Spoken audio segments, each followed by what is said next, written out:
Bonjour et bienvenue dans ce nouveau tutoriel de la série sur le web design. Aujourd'hui, on va créer ensemble un composant pour gérer les étapes.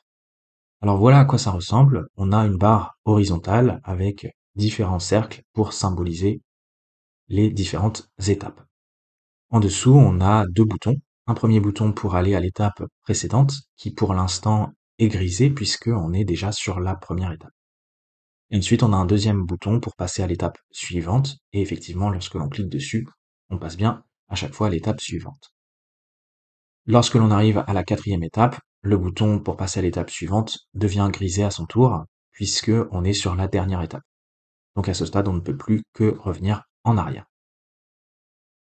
Alors voilà ce que l'on va faire ensemble. Donc on va aller tout de suite dans VS Code et pour ce tutoriel, on va repartir de la structure de base que l'on avait créée dans la première vidéo. On a donc une structure de base pour le HTML, un reset pour le CSS et un fichier JavaScript vierge. On va commencer tout de suite par le HTML et on va d'abord créer un conteneur dans lequel on va mettre aussi bien notre barre de progression avec les différentes étapes et également les boutons. À l'intérieur de ce conteneur, on va commencer par créer un deuxième conteneur pour mettre uniquement la barre de progression et les étapes. On va l'appeler steps container. Il va s'agir d'une div avec la classe steps container et à l'intérieur, eh bien, il va falloir mettre la barre de progression et les différentes étapes. Alors, on va commencer par la barre de progression. On crée à nouveau une div avec une classe progress bar. Si on revient dans l'application terminée, il s'agit de la barre horizontale que l'on voit derrière les cercles et qui vient se colorer au fur et à mesure lorsque l'on change d'étape. Au niveau du contenu entre les deux balises de la division, on ne va rien mettre puisque tout le travail va se faire au niveau du CSS pour faire en sorte que cette div apparaisse sous la forme d'une ligne horizontale. En dessous de la barre de progression, on va rajouter les différentes étapes. À chaque fois, on va créer une div avec une classe step. Cette div, il va falloir l'afficher au niveau du CSS sous la forme d'un cercle et entre les balises, on met le numéro de l'étape puisque le numéro de l'étape apparaît bien à chaque fois au milieu du cercle. On crée comme ça les différentes étapes. Et on va pouvoir également rajouter une classe active sur la première étape, puisque au démarrage de l'application, lorsque l'on charge la page, on est bien effectivement déjà sur la première étape. Donc cette première étape est bien active dès le lancement de l'application. Et c'est la raison pour laquelle on rajoute cette classe active ici. Ensuite, en dessous de notre steps container, on va pouvoir rajouter les deux boutons. On crée un premier bouton avec un identifiant. On va mettre ici Prev, et c'est ce bouton qui va nous servir pour aller à l'étape précédente. Au niveau du contenu entre les deux balises, on va pouvoir mettre le symbole plus petit que, et on va faire la même chose pour le deuxième bouton qui va permettre d'aller à l'étape suivante. Ici, on va mettre un identifiant Next, et on va reprendre également le symbole plus grand que pour le mettre entre les deux balises. On pourrait également rajouter ici pour le bouton qui permet de passer à l'étape précédente, la propriété disabled pour que le bouton soit désactivé au départ. Effectivement, lorsque l'on recharge l'application, on est sur la première étape et donc on ne peut pas aller à l'étape précédente. C'est la raison pour laquelle le bouton est désactivé, grisé, et donc pour ça, il faut bien rajouter la propriété disabled. Et ensuite, on va pouvoir gérer tout ça avec le JavaScript pour enlever cette propriété et passer aux étapes suivantes. Et tout cela va se faire avec JavaScript. Pour l'instant, ce que l'on va faire, c'est simplement lancer notre fichier HTML avec LiveServer pour voir ce que ça donne dans le navigateur.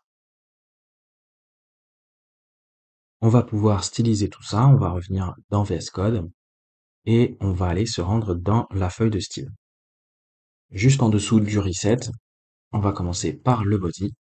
Comme d'habitude, on va faire en sorte que le body s'étende au minimum sur toute la hauteur de la page. donc 100% du viewport height. Ensuite, on va également changer la couleur d'arrière-plan. On va changer la couleur de police pour passer en blanc.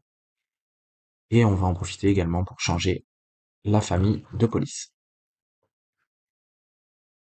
Ensuite, on va vouloir mettre notre conteneur au milieu de la page. Alors si on revient dans le HTML, à l'intérieur du body, effectivement, on n'a bien qu'un seul élément, il s'agit du conteneur, et on va vouloir le mettre au milieu de la page. Alors pour ça, on va mettre un display flex, et on va simplement venir centrer aussi bien verticalement que horizontalement. Si on retourne dans le navigateur, voilà ce que l'on obtient. On a effectivement notre conteneur qui est centré au milieu du body. Le body, lui, il s'étend bien sur toute la hauteur de la page. La couleur d'arrière-plan a changé, tandis que la couleur de police est passée en blanc. Alors maintenant, on va pouvoir s'occuper de notre steps container. Alors si on revient dans le HTML, le steps container, c'est ce deuxième conteneur qui se trouve à l'intérieur du conteneur principal et qui lui va contenir la barre de progression et les différentes étapes. Tandis que les boutons, eux, sont à l'extérieur, ils sont à l'intérieur du conteneur principal, c'est-à-dire au même niveau que le steps container. Donc on va commencer par le steps container et ensuite on fera les boutons. On va venir chercher le steps container par sa classe. Et dans un premier temps, eh bien, ce que l'on pourrait faire, c'est faire en sorte que les étapes soient les unes à la suite des autres. Pour l'instant, ils sont en colonne. Alors pour ça, on va juste rajouter un display flex. Par défaut, normalement, avec le display flex, on a une orientation en ligne et ça devrait déjà mettre les étapes les unes à la suite des autres en ligne. Ensuite, eh bien, on va pouvoir rajouter une largeur pour le steps container. On va mettre 470 pixels et pour bien voir l'espace que ça représente dans le navigateur, temporairement, on va rajouter une bordure, 1 pixel d'épaisseur, une bordure pleine et une couleur rouge. Et voilà ce que l'on obtient. On a notre steps container qui a maintenant une largeur de 470 pixels. Alors vous remarquez que le fait d'avoir ajouté une largeur sur le steps container, eh bien, on a nos boutons qui ne sont plus au milieu de la page. Donc il va falloir les centrer à l'intérieur du conteneur principal. Pour ça, on va reprendre ici le conteneur principal et on va venir centrer le texte. Si on retourne dans le navigateur, on a bien cette fois-ci nos boutons qui sont au milieu du conteneur. Alors on pourrait rajouter de l'espace entre le steps container et les boutons. Ici, simplement, on va mettre une marge en bas du steps container de rem et ça devrait résoudre le problème. Effectivement, maintenant on a bien de l'espace entre le steps container et les boutons.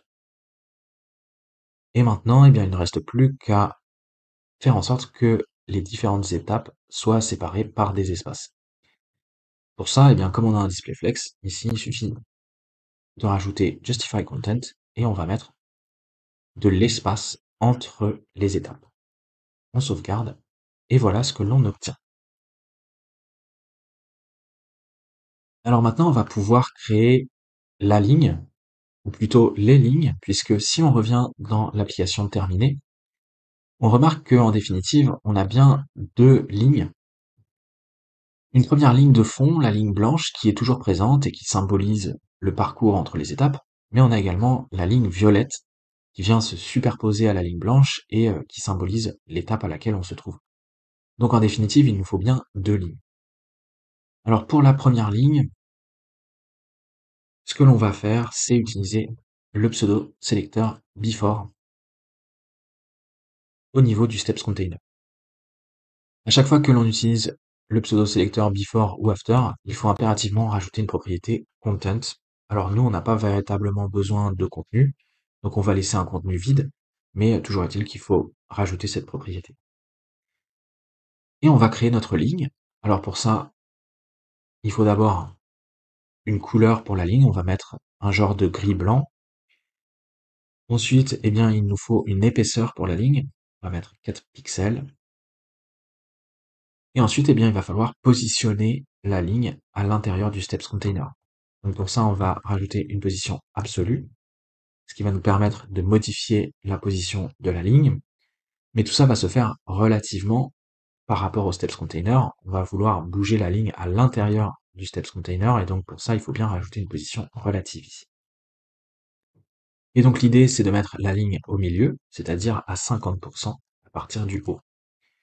Et ensuite, eh bien, on va vouloir que la ligne prenne toute la largeur du steps container. Donc pour ça, on va rajouter 0 à partir de la gauche pour faire démarrer notre ligne tout à la gauche du steps container. Et ensuite, on va mettre 100% au niveau de la largeur. Et comme ça, on devrait avoir une ligne qui se trouve bien au milieu du steps container et qui prend toute la largeur. Alors c'est à peu près le résultat que l'on obtient, sauf que si on regarde bien, on s'aperçoit que la ligne, elle n'est pas tout à fait au milieu du steps container. En réalité, ce qui est au milieu, c'est la bordure du haut de la ligne. Et ce n'est pas le milieu de la ligne qui est au milieu du steps container. Alors on va pouvoir modifier ça. Simplement, on va rajouter une propriété transform et on va faire une translation en Y de moins 50%. Et ça devrait résoudre le problème. Et vous voyez que cette fois-ci, la ligne est bien au milieu du steps container, c'est bien le milieu de la ligne qui est au milieu du steps container et qui vient traverser les différents chiffres. Voilà pour notre première ligne. Alors on va pouvoir s'occuper de la deuxième ligne. Ça va être très simple puisque on a rajouté ici dans le steps container une div avec une classe progressBar. On va pouvoir aller récupérer cette div par la classe. Et ici, ça va être très simple puisque cette deuxième ligne, eh bien, c'est presque la même chose que la première. Il va juste falloir changer ici la couleur comme ceci. On va retourner dans le navigateur et voilà ce que l'on obtient. Alors bien évidemment, cette deuxième ligne, eh bien, il va falloir jouer sur sa largeur avec JavaScript. Donc tout à l'heure, en JavaScript, eh bien, on va venir modifier cette propriété. Par exemple, on va la mettre à 20 ici pour voir ce que ça donne. Et comme ça va nous permettre de passer d'une étape à l'autre et de faire l'animation. Alors on remarque également que les lignes sont au-dessus des étapes. On voit que les lignes traversent les chiffres et il va falloir remettre les lignes à l'arrière-plan pour que les étapes soient bien au-dessus des lignes. Alors pour ça, on va juste rajouter un index. On va mettre -1 et on va le faire également pour la ligne blanche. Comme ça, on va être sûr que nos deux lignes soient bien en dessous des étapes. Ce que l'on va faire également pour la ligne violette, c'est rajouter une transition. Comme ça se fera de manière un peu plus naturelle lorsque l'on va modifier la largeur avec le JavaScript. On aura une transition un peu plus naturelle. Donc on va le mettre sur toutes les propriétés, mais en réalité, ça va surtout s'appliquer sur la largeur que l'on va modifier. Et ici, on va mettre 0,4 secondes is au niveau de la fonction de timing. On sauvegarde, et si on retourne ici dans le navigateur, eh bien, on voit que effectivement nos lignes sont passées à l'arrière-plan grâce à l'index qui a été mis à -1. Et donc maintenant, on va pouvoir s'occuper des étapes.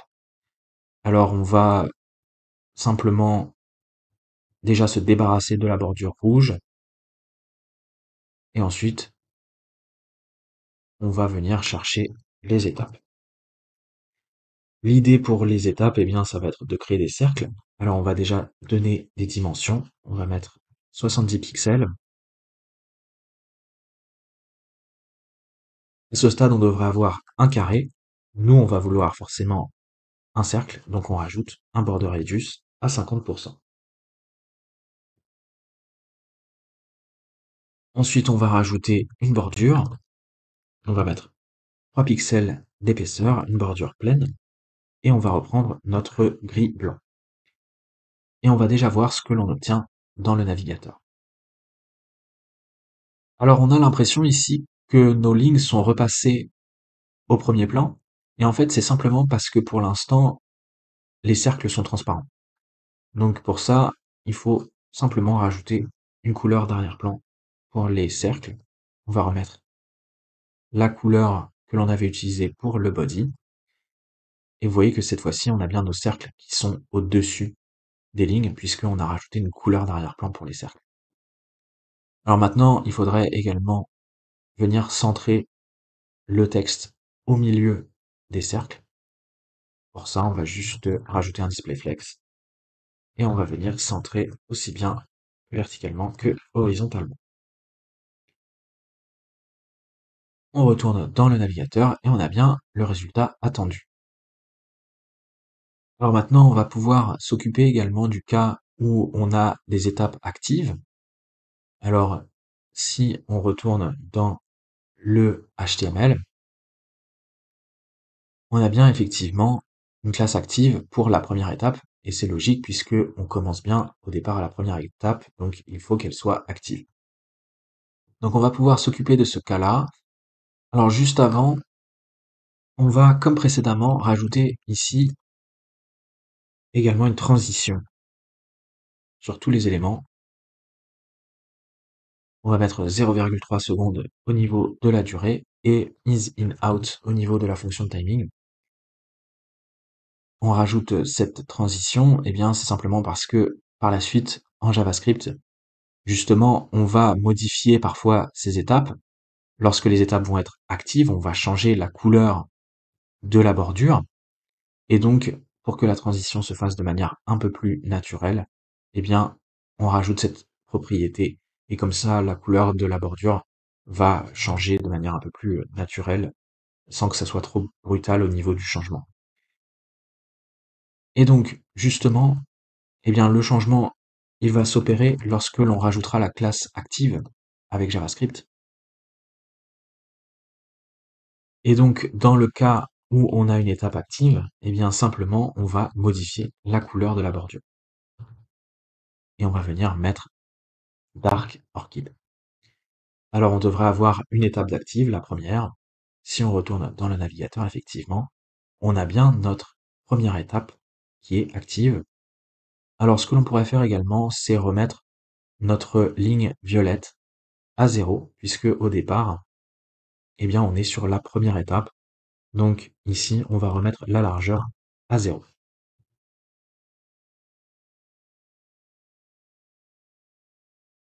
Et maintenant, on va pouvoir s'occuper des boutons.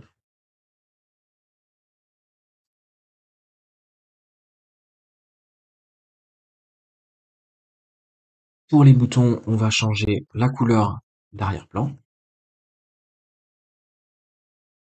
On va se débarrasser de la bordure et on va rajouter un arrondi dans les coins des boutons. On va mettre 0,2 rem. Et on va également changer la taille de la police. On va mettre un rem. On va voir ce que ça donne dans le navigateur. Alors voilà ce que l'on obtient pour l'instant pour les boutons. On a changé la couleur d'arrière-plan, on a des arrondis dans les coins, on a la taille de la police qui a changé. On va pouvoir modifier également le curseur, changer la couleur de la police et rajouter peut-être un peu de padding. Donc on va commencer par la couleur. On va faire hériter la couleur du parent. On va modifier également, comme on l'a dit, le curseur pour que l'utilisateur comprenne bien qu'il s'agit de boutons.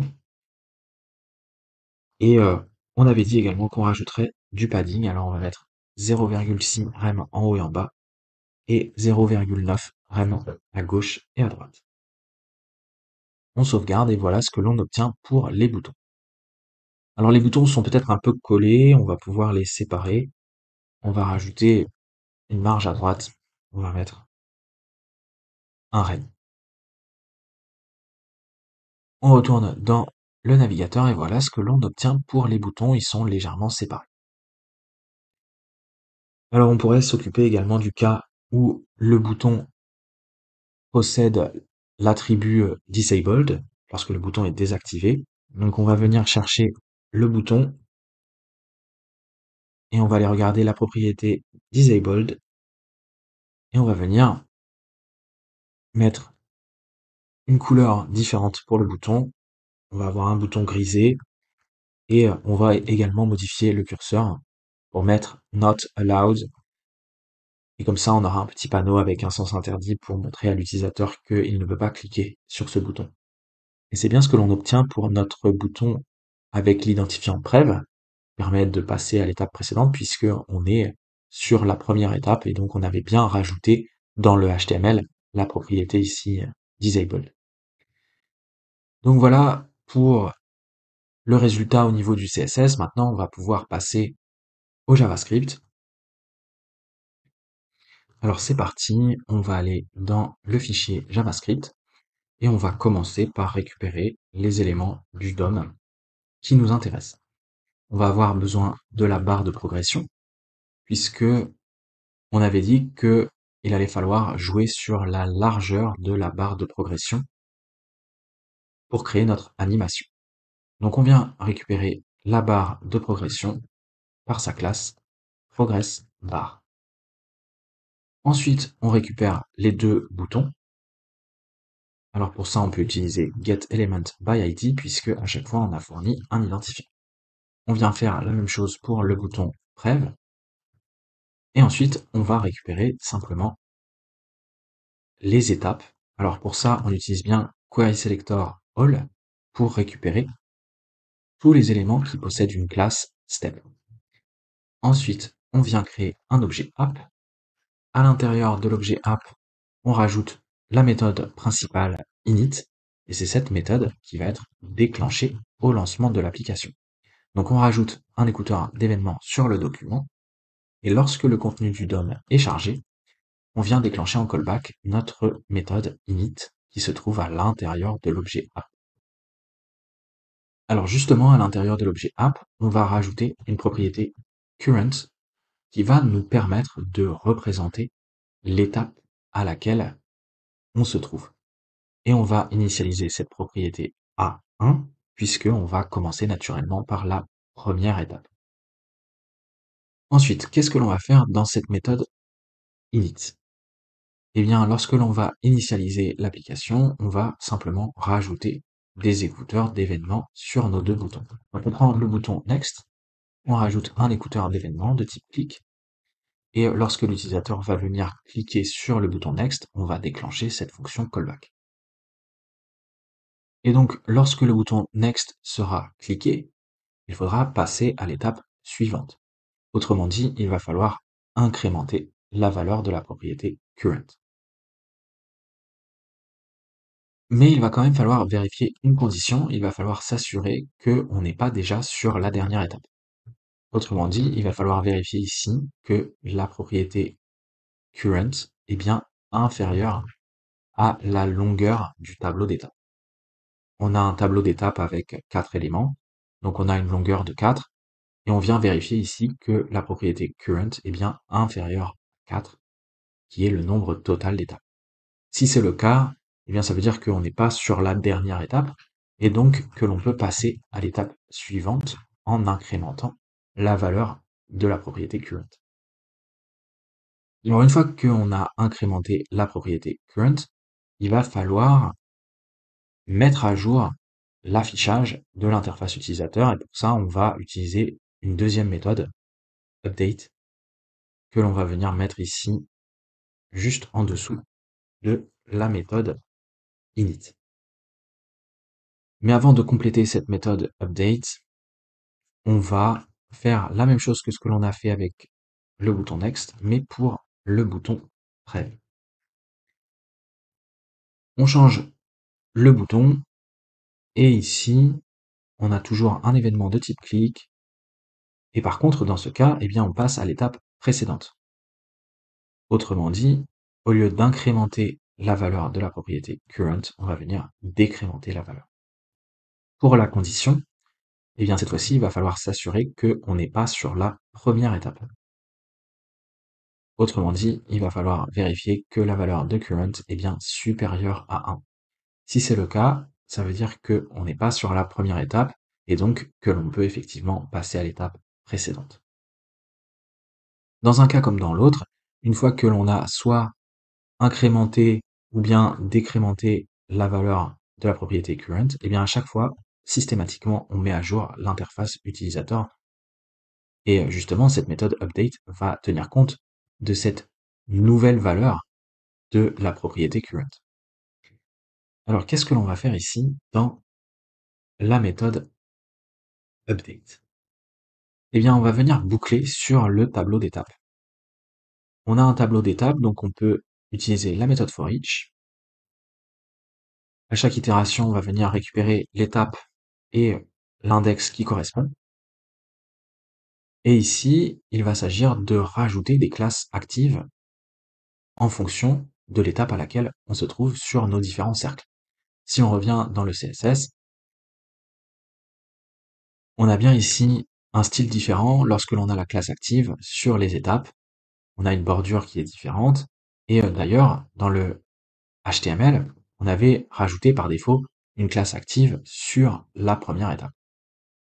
Et donc, il va falloir maintenant rajouter cette classe active de manière dynamique. Et ici, on va utiliser une condition.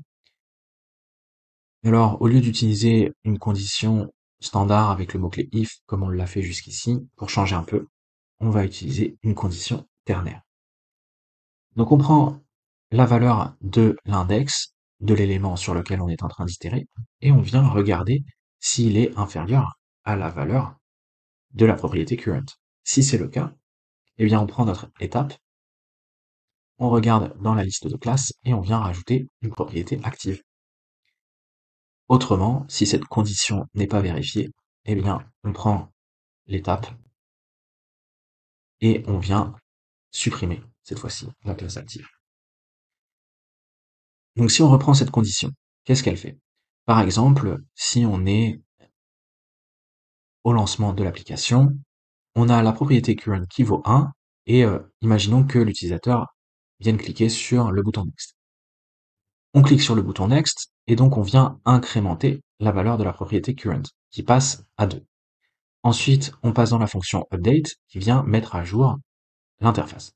Et donc on boucle sur le tableau d'étapes, qui possède 4 éléments. Alors, on passe d'abord sur le premier élément, qui a un index à 0.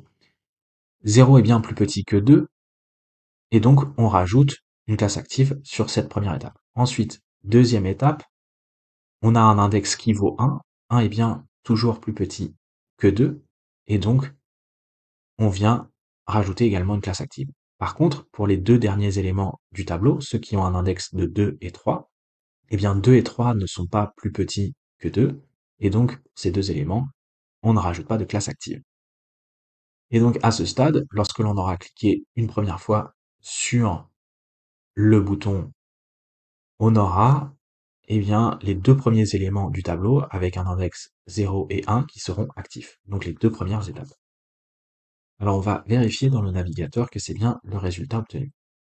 On est ici, on clique sur le bouton Next, et on passe effectivement à la deuxième étape. Tout fonctionne correctement. Alors le problème ici, c'est que on a notre bouton Prev qui est toujours désactivé en toutes circonstances. Et c'est normal puisque dans le HTML, pour l'instant, on a rajouté la propriété disabled sur le bouton Prev par défaut puisqu'on commence à la première étape. Mais il va falloir modifier cette propriété de manière dynamique avec le JavaScript. Donc on va, dans la méthode update, eh bien parfois on va retirer la propriété disabled, parfois on va la rajouter, et ce sur les deux boutons Prev et Next. Alors en tout, on va avoir trois conditions. La première, c'est si effectivement on se trouve sur la première étape. Si c'est le cas, eh bien, comme on l'a vu, il faut impérativement que le bouton Prev soit désactivé. Et donc, on passe bien la propriété disabled à true. C'est le cas par défaut lorsque l'on initialise l'application, puisqu'on a rajouté la propriété ici. Mais en tout cas, on rajoute cette condition lorsque l'on est sur la première étape, eh bien, le bouton Prev est désactivé. Autrement, deuxième condition, si on se trouve sur la dernière étape. Eh bien, dans ce cas, c'est le bouton Next qui doit être désactivé. Donc on prend le bouton Next et on passe la propriété Disabled à True. Autrement, dans les autres cas, eh bien, les deux boutons peuvent être actifs. Donc on prend le bouton Prev et on passe la propriété Disabled à False et on fait pareil pour le bouton Next. Les deux boutons, dans ces autres cas, peuvent être actifs. On sauvegarde et si on retourne dans le navigateur, vous voyez que ça fonctionne correctement. Donc effectivement, lorsque l'on est sur les étapes 2 et 3, eh bien on a les deux boutons qui sont actifs. Par contre, dès que on arrive à la dernière étape, le bouton Next est désactivé. Et dès que l'on revient à la première étape, eh bien le bouton Prev est désactivé. Maintenant, il ne reste plus qu'à créer l'animation avec la ligne violette, qui doit normalement venir s'ajuster en fonction des étapes au-dessus de la ligne blanche. Donc si on reprend dans le CSS, on a effectivement la progress bar, et ici on a une largeur qui reste à 0, c'est la valeur initiale, mais maintenant il va falloir modifier cette valeur au fur et à mesure, et c'est la raison pour laquelle ici tout en haut on a récupéré la barre de progression. Donc on va modifier dynamiquement la largeur de la barre de progression. Alors, pour modifier la largeur, il va falloir effectuer un calcul, et pour ça, il va falloir savoir en permanence combien d'éléments sont actifs. Donc on va venir récupérer tous les éléments qui sont actifs à ce stade. On utilise Query Selector All, et on vient récupérer toutes les classes actives à ce stade. Et ici, eh bien, on prend ensuite la barre de progression, et comme je le disais tout à l'heure, on va simplement modifier la largeur. Et ici, on va pouvoir effectuer un petit calcul. On prend le nombre d'éléments qui sont actifs, moins 1, et on vient diviser par le nombre total d'étapes, moins 1. On vient multiplier par 100, et il s'agit bien de pourcentage, donc on rajoute le symbole pourcentage. Et ça devrait suffire pour créer notre animation. On sauvegarde, et si on retourne dans le navigateur, vous voyez que tout fonctionne correctement. On a bien notre barre de progression qui vient se superposer en violet au-dessus de la barre blanche. Et voilà, c'est à peu près tout ce que je voulais vous montrer pour cette animation. Alors j'espère que ça vous aura plu, et je vous dis à très bientôt pour la suite de la série sur le web design.